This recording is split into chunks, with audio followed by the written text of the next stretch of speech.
Secrets vanish, faces disappear, and this mystery has remained unsolved for over 12 years. It's one of those cases that burrows into your mind and refuses to let go. A man stranded on a dark Texas highway places a cryptic 911 call and then disappears. No body, no clear evidence, just questions. Endless, haunting questions. Tonight I'm going to take you deep into the mystery of Brandon Lawson, a case that's baffled investigators, consumed internet sleuths, and left a family searching for answers for more than a decade. Brandon Lawson was just like so many young fathers across America. Born in 1986, he grew up in Crowley, Texas, a small, tight-knit community where neighbors waved when you drove past, and Friday night football was still a big deal. He was a hard worker. Friends described him as dependable, resourceful, and stubborn in the best possible way. He had a partner, Lawson, and together they had children. Life wasn't perfect. There were financial pressures, arguments, and like so many couples, they had their ups and downs.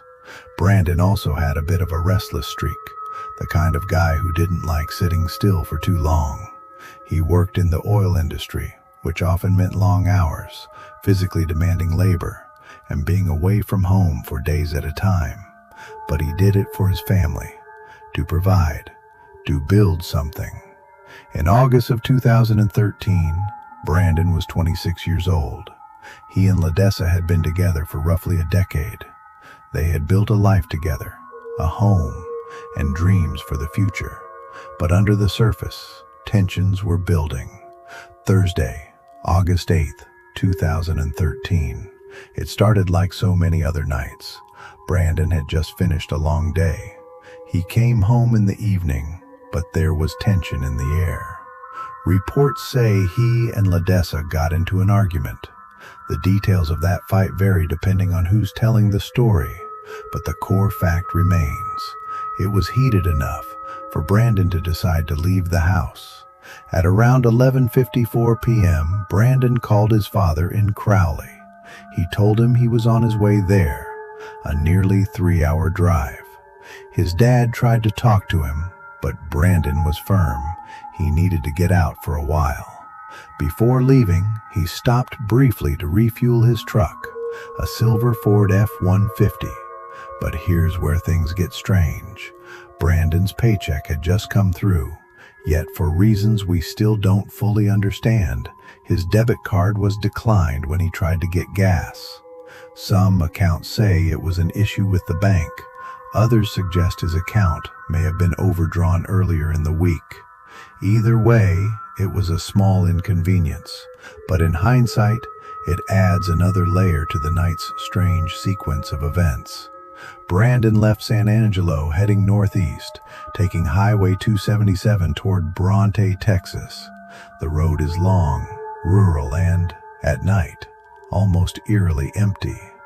No street lights, just the dark Texas countryside stretching for miles. Sometime after 12:30 a.m., things took a dramatic turn. Brandon's truck ran out of gas on a desolate stretch of Highway 277, just south of Bronte.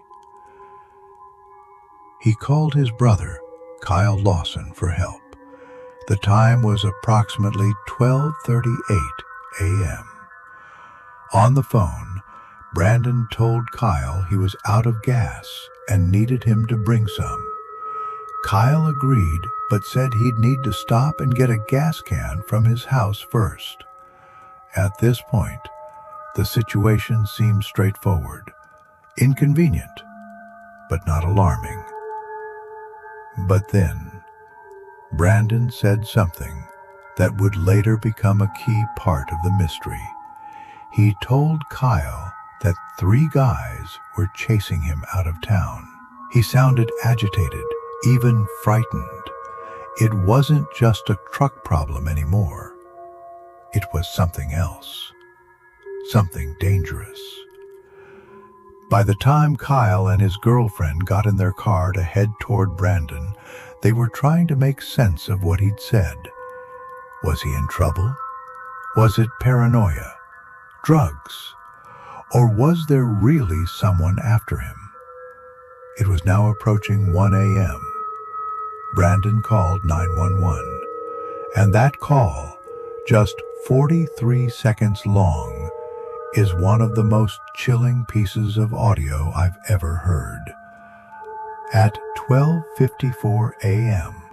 on August 9th, 2013, Brandon Lawson dialed 911 from somewhere near his stranded truck. The call lasted just 43 seconds. But those 43 seconds have been analyzed, replayed, and obsessed over by thousands of people online. When you first listen, it's chaotic. His voice is strained, a mix of urgency, fear, and maybe even confusion. The background is hard to make out.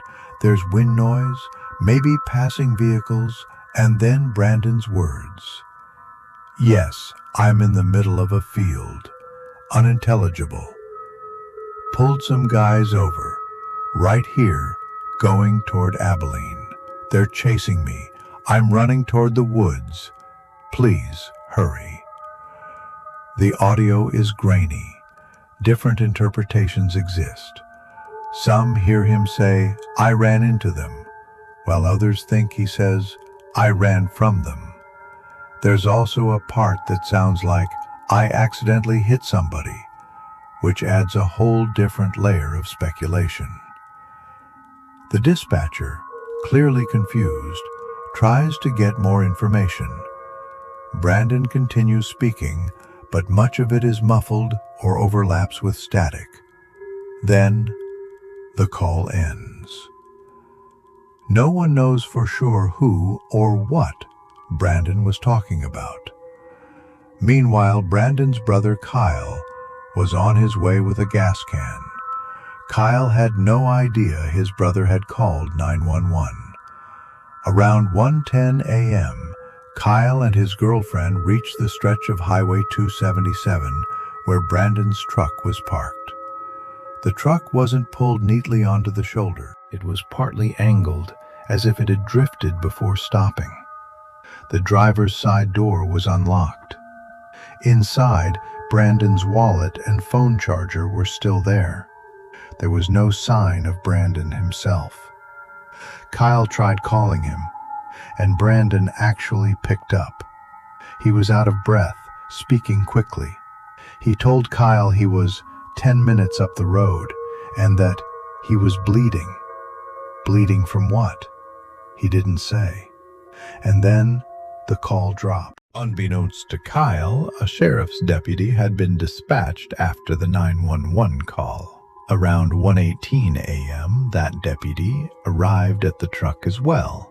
Kyle explained the situation, that his brother had run out of gas and was somewhere nearby. But Kyle didn't mention the part about 3 guys chasing him, because, as he later said, he didn't want police to think Brandon was on drugs or paranoid. The deputy ran the truck's plates, saw nothing suspicious, and waited a short while before leaving. Kyle and his girlfriend stayed for about 30 more minutes, calling and searching the immediate area, but there was no sign of Brandon. Between 1:19 a.m. and 3:30 a.m., there were multiple short phone calls between Brandon and his family members. In several of them, Brandon sounded disoriented. At one point, he said he was in the field and that he could see lights, but didn't specify what lights. By 4:30 a.m., Brandon's phone had either died or been shut off. That was the last time anyone ever heard from him. When morning came, the Texas sun rose over miles of flat, scrubby land, mesquite trees, tall grass, patches of cactus. Search teams, including law enforcement and volunteers, combed the area around Highway 277.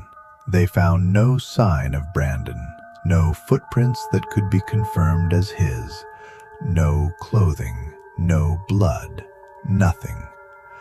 Dogs were brought in, but the scent trails were inconsistent. One seemed to lead toward the Colorado River, about half a mile away, but then vanished. The river itself was searched. No trace. Here's where the case starts to spiral into questions. Why did Brandon's 911 call sound so jumbled, almost as if he was speaking in fragments? Who were the guys he said were chasing him? If he was injured, where did he go? How far could he have made it in the pitch-black countryside? And then there's another detail. At the time of his disappearance, there was an active warrant for Brandon's arrest due to an old drug charge. Some believe this could explain why he was avoiding police, that even if he was in danger, he didn't want to be found by law enforcement. But if that's the case, why call 911 at all? Standing in that empty Texas field, I couldn't shake the feeling that whatever happened to Brandon that night wasn't simple. Over the years, several theories have emerged. One of the most straightforward explanations is that Brandon stumbled upon something, or someone, he shouldn't have. Maybe he witnessed an illegal activity in the early morning hours along that quiet stretch of Highway 277. Drug trafficking routes do pass through rural Texas. If Brandon interrupted the wrong people, it could explain his panic in the 911 call. But then there's the question, where's the evidence? No signs of a struggle were found near his truck. No dropped belongings, no blood trails confirmed to be his. Another theory is that Brandon was disoriented, possibly from exhaustion, stress, or a substance in his system, and became lost in the rugged terrain. Texas nights can be surprisingly cold in open areas, and in August, the heat during the day can be dangerous too. If Brandon was injured and dehydrated, he could have succumbed to the elements before daylight. But again, searches were extensive. Helicopters, drones, and ground teams combed the area multiple times in the days and weeks after. You'd think something, anything, would have turned up. Some believe the active warrant hanging over Brandon's head might have shaped his decisions. If he thought the police were after him, he could have been trying to hide, even while injured, leading to him getting deeper into trouble. But this theory doesn't explain why he called 911 himself. If you're trying to avoid arrest, calling the police doesn't make sense, unless you believe the danger you're in is much worse than being arrested. Brandon's family never gave up hope. His brother Kyle has spoken publicly about that night many times, replaying the events over and over in his head. His girlfriend, Ladessa, kept the porch light on for days after, just in case Brandon found his way back home. Months turned into years, and still no one knew where he was. For his loved ones, every phone call could be the call, the one telling them he'd been found. In February 2022, nearly 9 years after his disappearance, human remains were discovered in a field less than a mile from where his truck had been abandoned. The location had been searched before, leading many to wonder how they had been missed. DNA tests confirmed in early 2023 that the remains were indeed Brandon Lawson. But even with this confirmation, the case is far from over. The remains didn't provide a clear cause of death. Was it a tragic accident? Or did someone ensure Brandon never made it out of that field alive? I keep thinking about that 911 call, the way his voice cracked, the way he kept repeating that someone was after him. If Brandon's story teaches us anything, it's that not all disappearances leave a neat trail of clues. Sometimes the answers come years later, and sometimes, even when they do, they don't feel like answers at all. I imagine him, alone in the dark, hearing footsteps or voices in the distance, trying to decide which way to run. That moment, whatever it was, is frozen in time. And out here, on the lonely roads of rural Texas, there's still an unease in the air, as if Brandon's final moments are etched into the land itself.